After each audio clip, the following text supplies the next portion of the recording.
o apóstolo Paulo está aí dizendo que ele foi um homem salvo por Deus e ele recebeu revelações inefáveis. Mas ele recebeu revelações inefáveis, não é porque ele era um homem perfeito, mas é porque ele foi um homem que, depois de todo o trabalho que Deus teve com ele, ele finalmente acolheu a palavra do Senhor no seu coração. E aí ele fala que, de quando ele escreveu, havia 14 anos, que ele tinha sido levado ao terceiro céu. Na verdade, ele fala que foi arrebatado, o que indica uma experiência repentina. Ele fala que ele não sabe se ele foi em corpo ou se ele foi em espírito, mas o fato é que ele sabe que ele foi arrebatado. Pá! Ele viu uma perda de sentidos. E ele viu coisas tão maravilhosas que Deus falou com ele, que são coisas que não dá para falar. Às vezes não é nem porque a gente não é digno de falar, é porque realmente é impossível falar de algumas coisas. Só quem teve experiências parecidas é que sabe dizer o que o apóstolo estava dizendo, né? De qualquer maneira, e é aqui que eu quero ler para vocês, ele chega aqui no versículo 12, ou melhor, no versículo 7, e diz assim, 2 Coríntios 12, 7. E para que não me ensoberbecesse com a grandeza das revelações, foi-me posto um espinho na carne, mensageiro de Satanás, para me esbofetear, a fim de que não me exalte. Por causa disto, 3 vezes pedi ao Senhor que o afastasse de mim. Então ele me disse, a minha graça te basta, porque o poder se aperfeiçoa na fraqueza. De boa vontade, pois, mais me gloriarei nas fraquezas, para que sobre mim repouse o poder de Cristo. Pelo que sinto prazer nas fraquezas, nas injúrias, nas necessidades, nas perseguições, nas angústias, por amor de Cristo. Porque quando sou fraco, então é que sou forte. Então essa passagem que não deve ser estranha para nenhum de nós, e por sinal também muito estranha, ela não é estranha para nenhum de nós, mas ela é estranha de estar aí para ser acreditada, porque a gente vive num mundo, numa cultura totalmente contraditória naquilo que crê. Por exemplo, eu tenho um cunhado que é de uma igreja que, se você disser isso que o Paulo está dizendo aqui, ele já começa a rir da sua cara, porque o maligno já foi vencido na cruz. Aí vem esse Paulo agora falando que veio uma coisa maligna para esbofeteá-lo. Aí o que eles vão dizer é que o diabo somos nós, né? E por outro lado, você precisa realmente reconhecer que, embora o diabo seja uma criatura que já está vencida, até que isso se consume plenamente, ele é instrumento de disciplina para as nossas vidas, né? Ou seja, o diabo não representa nenhum problema para Deus. Tanto é que ele já está julgado, mas a gente vai ter que saber conviver com ele, inclusive até mesmo para disciplinar, confirmar e aperfeiçoar a nossa fé. Isso não quer dizer que é necessário que seja assim, quer dizer que a gente tem de caminhar apesar de ser assim. Então a primeira coisa que ele vai dizer é que toda revelação, por mais que a gente tenha equilíbrio, entendimento, ela vai nos trazer engrandecimento. No final das contas, uma pessoa que entende que deste universo inteiro Deus resolveu se encontrar com essas pessoas que não têm importância no universo, já é uma pessoa que fica potencialmente cheia de orgulho. Vai se orgulhar da condição dela. Então ele fala, para que eu não me ensoberbecesse, foi-me enviado, para a gente ser mais correto com a leitura, né? Ele usa a seguinte expressão, para que eu não me ensoberbecesse com a grandeza das revelações, foi-me posto um espinho na carne, mensageiro de Satanás. E a gente já viu muitos estudos sobre o que seria esse espinho na carne. Tem gente que acha que o Paulo tinha um problema de vista, que ele tinha malária por causa das muitas viagens dele. Os afogamentos, a gente não sabe o que foi, nem precisa saber o que é. Basta saber que era uma coisa que tinha o poder de desestruturá-lo, né? E que coisa maior para desestruturar a gente do que aquilo que realmente nos desestrutura. Então não precisa ser cegueira, não precisa ser tormenta, não precisa ser barulho, não precisa ser falta de respeito. Basta ter o poder de te desestruturar, né? E você, se a gente for dar uma caminhada pela palavra de Deus, você vai ver que espinho na carne é uma coisa até comum de todo aquele que é chamado. Quando Deus chamou Moisés, ele tinha certeza de uma coisa: ele era no mínimo gago, né? Com essa percepção, um dia ele esqueceu disso tudo e feriu a rocha na frente do povo. Imagina se ele não tivesse esse espinho na carne, né? Com toda a comunhão que Deus tinha com Davi, de uma coisa ele tinha certeza: ele servia para tudo, de menos para ser rei. Aliás, o sonho de Davi, inclusive, era ser sacerdote. Basta você ler o livro das Crônicas para ver como que ele arrumava o culto, o templo, porque o que pulsava nele era o sacerdócio, era cultuar a Deus e promover esse culto. Aí Deus falou assim: não, vai ficar melhor você sendo um rei promovendo o culto para mim. Se fosse só sacerdote, talvez você ficaria insuportável. Então, um homem que tinha certeza que ele nem gostava de guerrear, acabou sendo chamado pela história para guerrear. Davi foi o que massacrou os cananeus, né? Em nome de Deus, embora a nossa moral moderna não consiga suportar isso. Como que Deus separou um homem para matar tantas pessoas? Porque a gente é assim, moralista. Moralista é aquela pessoa que vive da aparência, daquilo que ele vê. Então o moralista vê sangue jorrando, aí ele já entende isso como uma coisa ruim. Quando você vê tudo limpinho, é bênção. Aí fica igual ao momento que o Brasil está vivendo hoje, né? Eu vi uma postagem mais cedo, acho que a Bíblia que mostrou de uma pessoa, digamos assim, coxinha, que tem simpatias pelas ideias higiênicas. Então, ó, olha a manifestação em favor do Temer, e todo mundo de verde e amarelo, todo mundo bonitinho. Agora olha a manifestação em prol dos que não concordam com o impeachment, aí mostra uma cena de quebradeira. Não é? Porque a aparência faz isso. Fica parecendo que quem é contra o impeachment é desordeiro e quem é a favor de Temer tem cores para mostrar, ordem para mostrar. Mas isso é só uma aparência. Quando na verdade, às vezes a quebradeira nem é feita por quem estava lá. Quem está lá são pessoas de bom senso. Engraçado, eu conheço muita gente do que a gente chama de esquerda, né? E são pessoas de muito bom coração, são pessoas realmente envolvidas, né?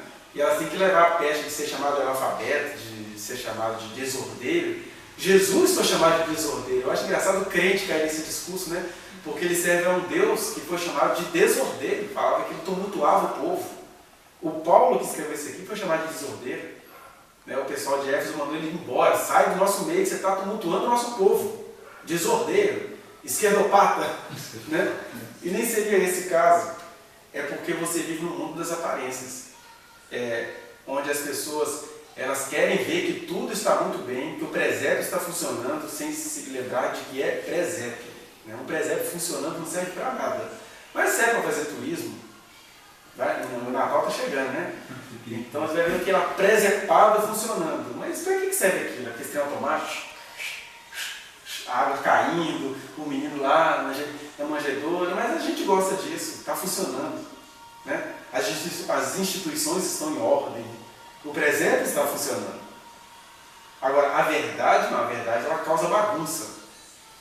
A começar que o ser humano detesta a verdade. Jesus diz isso muito frequentemente em João capítulo 8, né? Ou no Evangelho de João todo. Olha, eles mataram o unigênito filho do Pai porque eles odiaram a verdade e amaram a mentira. Então o ser humano ama a mentira até que Deus o transforma. A gente é muito dado à ordem e o progresso, né? A ordem e o progresso está na bandeira do nosso país. Agora, o período da história que mais houve ordem e progresso foi o nazismo. Né? A perfeita ordem e o maior avanço científico foi o nazismo, onde só de judeu foram 6 milhões de mortos. Né?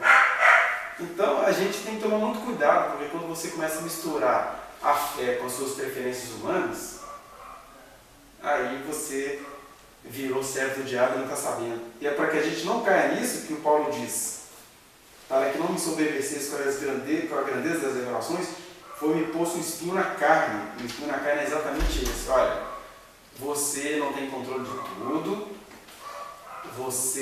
as coisas não vão ficar do jeito que você quer. A mensagem para a gente não é realmente vencer, a mensagem é perseverar.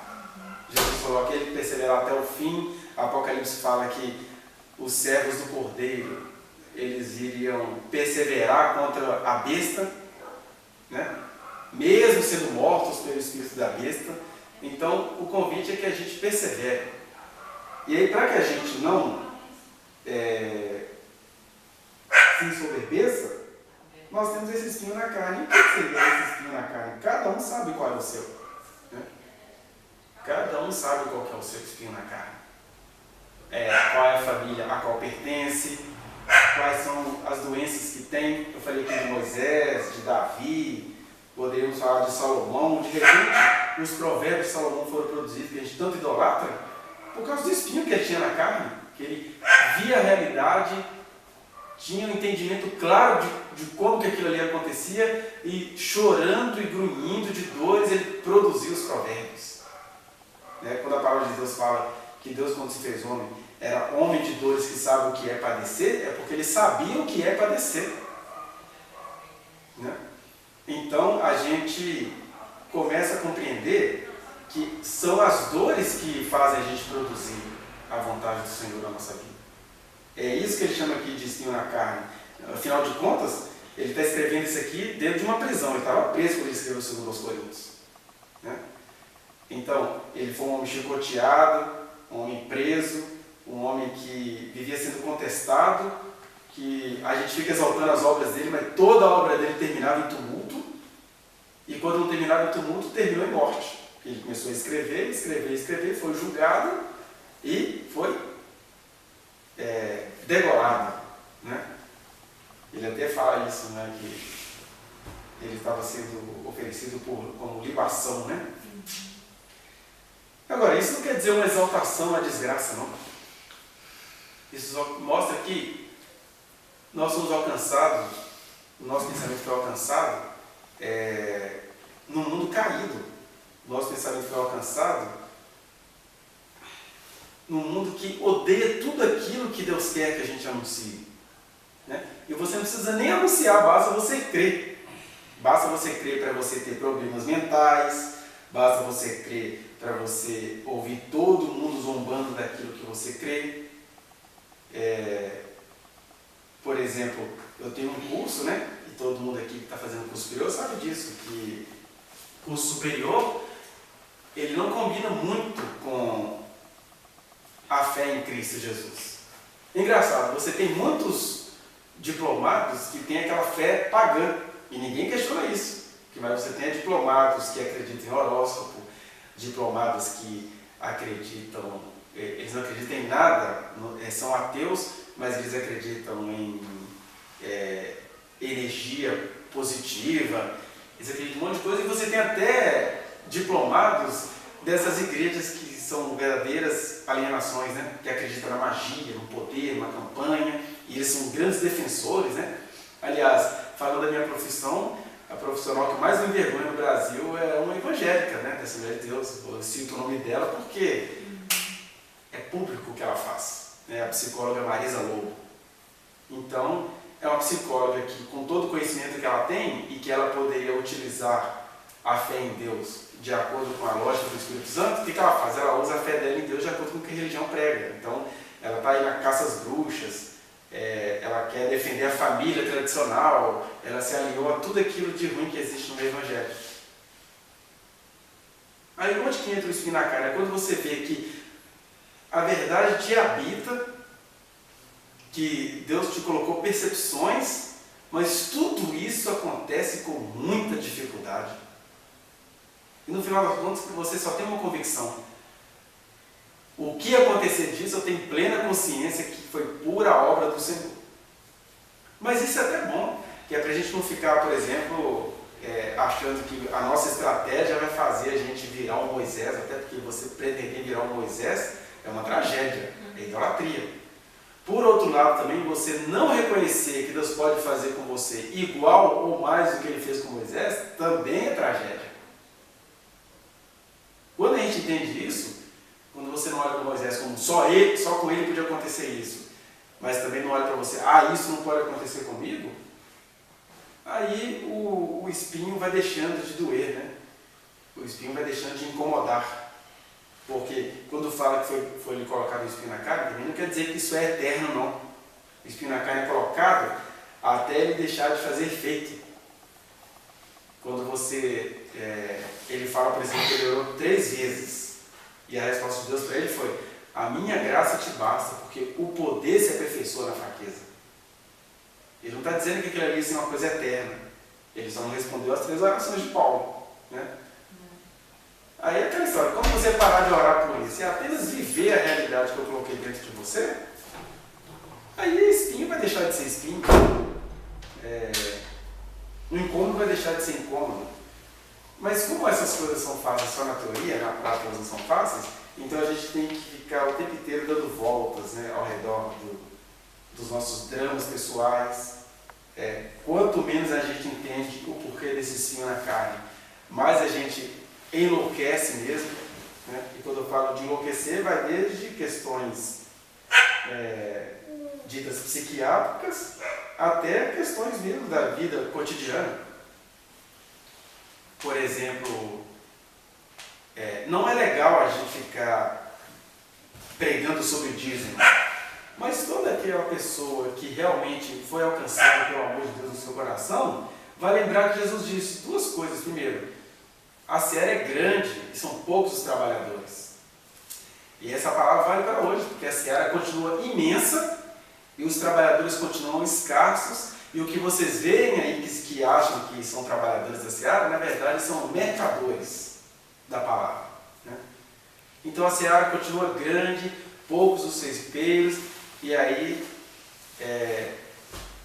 Jesus diz que é para a gente rogar ao Senhor para que mande mais trabalhadores, e ele também diz: olha, o que te for oferecido receba, porque digno é o trabalhador do seu salário, mas é o que te for oferecido, não é aquilo que você fez campanha para receber.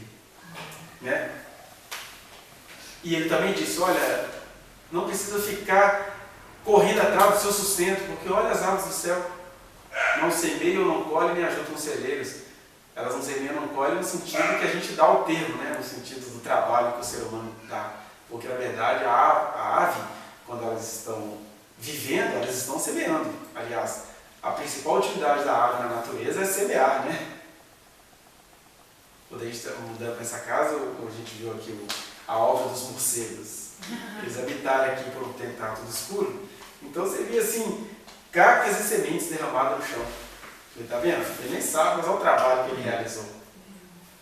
Então quando a gente não, fica não querendo saber qual que é a minha parte e qual que é a de Deus, a gente para de querer saber isso, aí a gente acaba realizando um verdadeiro trabalho e o espinho na carne deixa de ser espinho na carne.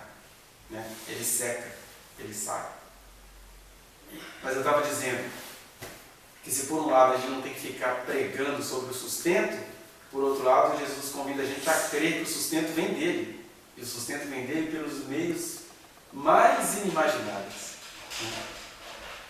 Por isso que o Paulo chega e diz: olha, entendendo isso, que não enfrentando o espinho na carne que eu vou me livrar dele, aí agora eu entendi. Eu sinto prazer nas tribulações, nas tristezas, nas privações, mas ele fala, para que isso não fique confundido com masoquismo, que ele diz que ele sente prazer nessas coisas por amor de Cristo, está lá no versículo 10.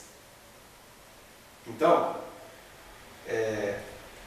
o fato de poder se aperfeiçoar na fraqueza não quer dizer que a gente tende a se entregar à fraqueza. Também a gente não tem que ficar procurando vitória, a gente tem que entender o motivo dessa dor. E o principal motivo, cada um tem o seu motivo particular, mas o principal motivo que pega todos nós é exatamente isso. Nós estamos recebendo um entendimento do Evangelho num mundo onde isso é totalmente impossível. E é tão impossível que até quando você recebe esse entendimento, você logo pode cair no orgulho, como o Paulo acabou de receber as revelações, e falou: para que eu não me exaltasse, já foi logo o espinho na carne que poderia te lembrar: lembra de quem você é, lembra que você não é diferente de todo mundo, né? Você está construindo história, que ele estava escrevendo. O fato dele ter escrevido essa experiência já era o trabalho dele. né, que é outra coisa engraçada, que é assim, quando as pessoas estão lutando pelos direitos dela, falando no momento político que a gente vive hoje, aí as pessoas são chamadas de vai trabalhar, está fazendo manifestação que não tem nada o que fazer. Mas é engraçado, porque quem fala isso só está falando isso porque pessoas no passado fizeram manifestações e deixaram o caminho pavimentado para eles passarem. Aí você tem que ouvir a peste de que você é vagabundo que está fazendo isso. Né? Então, ele chega e diz que tem prazer nessas coisas todas, não é porque ele é masoquista, é por amor de Cristo. Quando você entende que Jesus, ele é o motivo, ele é a razão da sua salvação, ele é a razão do seu sofrimento, ele é a razão até da dor que você está sentindo, que é para te fazer chegar a algum lugar, aí tudo aquilo que poderia nos matar começa a morrer. E é muito simples, né? Jesus fala de maneira genérica para todo mundo. Quem tem sede, vem a mim e beba. Todo mundo tem sede, mas ele está dizendo, se você entendeu que você tem sede, e é sede de mim, pode vir. O problema é quando a gente entende isso, mas eu não vou beber dessa água. Não é de marca? Né? Qual que é a origem dessa água? Você já começa a querer saber como que vai ser primeiro, para saber quais vantagens você vai ganhar em relação a isso. Jesus também diz, se alguém quer fazer a vontade do meu Pai, conhecerá a respeito da doutrina.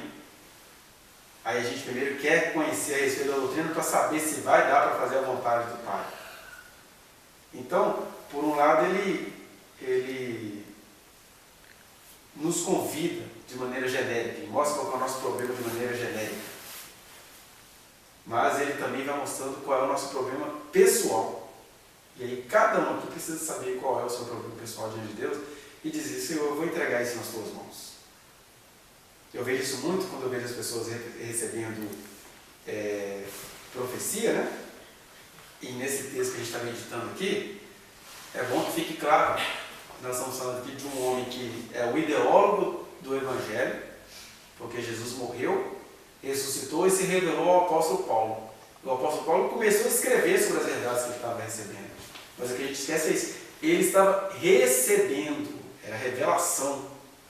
E aí você tem uma revelação do nível da que Paulo recebia, que era receber conselhos de Deus eternamente, mas também ter a graça de dar uma interpretação para isso no seu período histórico, no momento em que ele viveu.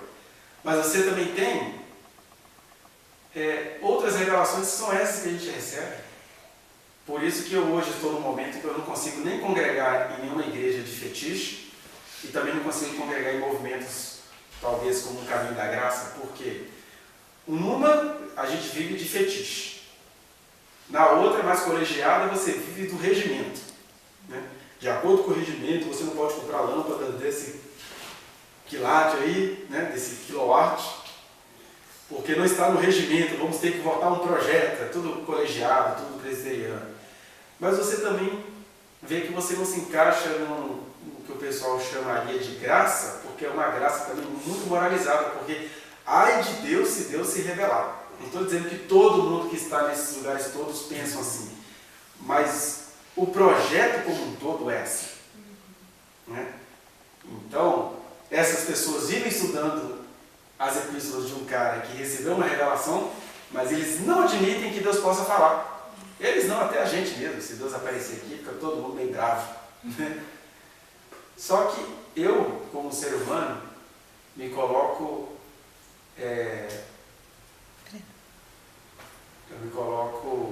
à disposição do que Deus quiser fazer. Né?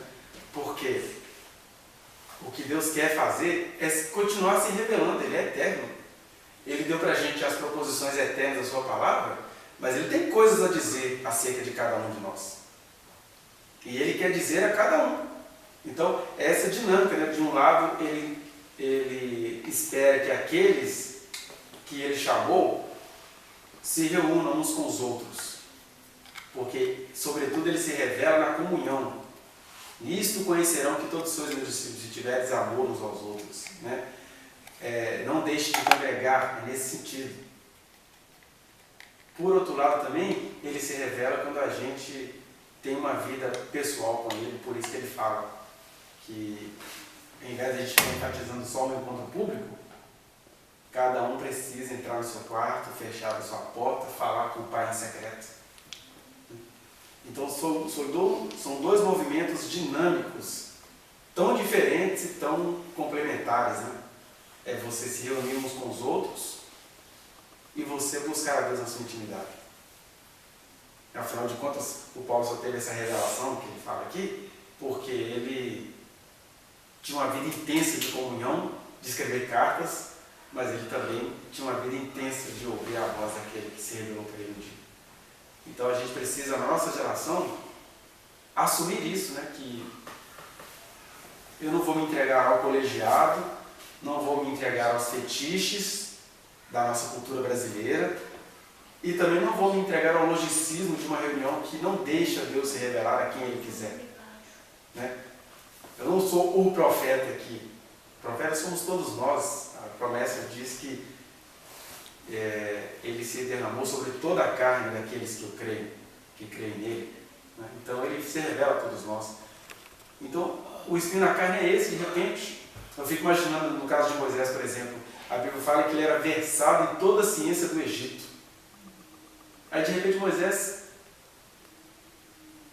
se pega no momento da vida dele, onde ele está assim, puxa, quer dizer que eu preciso só receber ditado para escrever os 10 mandamentos?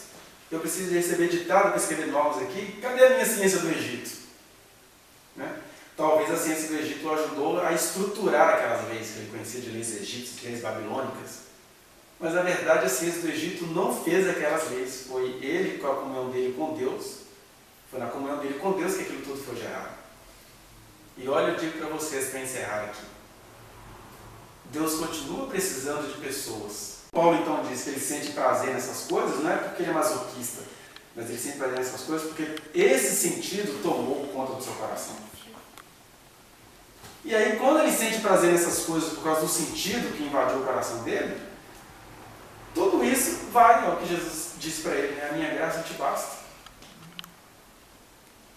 E uma hora, com certeza, ele teve essa paz no coração, porque ele está dizendo isso aqui em 2 Coríntios, mas ele tem outras cartas, né? Cartas de quando ele estava para ser morto, com 2 Timóteo, ele está em paz. Está dizendo, estou chegando ao fim da minha carreira, combati o bom combate, o mensageiro já perdeu o sentido, né? E aí quando você ser esbofeteado não faz mais sentido, o esbofeteamento também para. Agora, como é que essas coisas perdem o sentido? Quando você luta contra elas? Não. Quando você luta contra você, contra a sua síndrome do coitado, né? Isso que é interessante, porque nós temos que ser igual ao Senhor. Ele amou o mundo de tal maneira que ele veio aqui comprar briga por esse mundo que ele amou. Mas ele não tinha dó de si. Ele orou como Paulo uma vez. Falou, olha, se possível, 3 vezes. Passa de mim esse cálice assim que eu beba. Mas não foi possível. E aí ele foi triunfante. Como ele disse para Pedro, né? Ou para os seus apóstolos. Disse também para o Pilatos, olha, eu tenho poder de trazer anjos aqui. Mas agora é a hora e a vez do mal. Então quando a gente não fica preocupado demais com a nossa reputação, querendo provar para as pessoas que nós temos alguma coisa diferente delas, o esbofeteamento perde o sentido e a gente descobre que parecia que se enlouquecia, mas não foi loucura. Na verdade, você aprendeu a adquirir paz, apesar de qualquer uma dessas coisas que ele cita. Então que o Senhor nos dê essa graça, né? De uns, ele vai tirar o espinho da carne. De outros, ele vai deixar.